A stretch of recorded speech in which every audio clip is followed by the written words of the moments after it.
আমাদের রাষ্ট্রীয় ব্যবস্থার মধ্যে বেশ কিছু সংস্কারের প্রয়োজন আছে।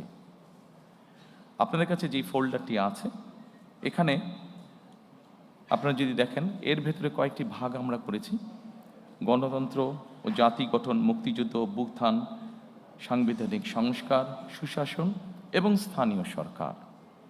আমি ডিটেইল আলোচনায় যাব না।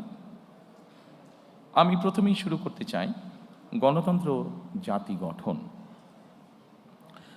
গণতন্ত্র এবং জাতি গঠনে যদি আমরা দেখি, প্রথমেই আমরা একটি কথা সেখানে লিখেছি।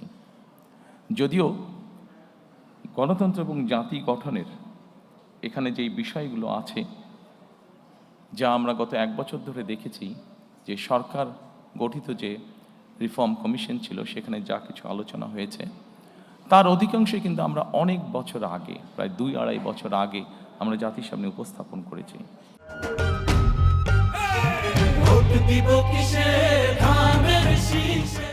তবে আমরা এখানে নিয়ে এসেছি প্রথমেই 31 দফা বা জুলাই সনদের বাস্তবায়ন। আমরা যখন প্রথম দেশের মানুষের সামনে 31 দফা, আমাদের 2030 ভিশন বা 27 দফা উপস্থাপন করেছিলাম, তখন 31 দফা বা জুলাই সনদের বিষয়টি তখন ছিল না। যেহেতু এটি আমাদের জাতির জন্য সব কিছু মিলে একটি অত্যন্ত জরুরি বিষয়, সেজন্য এটিকে আমরা সামনে নিয়ে এসেছি। কাজে আমাদের জাতি গঠন এবং গণতন্ত্রের ভিত্তিকে যদি আমাদের শক্তিশালী করতে হয়, আমরা বিশ্বাস করি যে 31 দফা এবং জুলাই সনদের যেটি আছে সেটিকে অবশ্যই আমরা বাস্তবায়ন করব।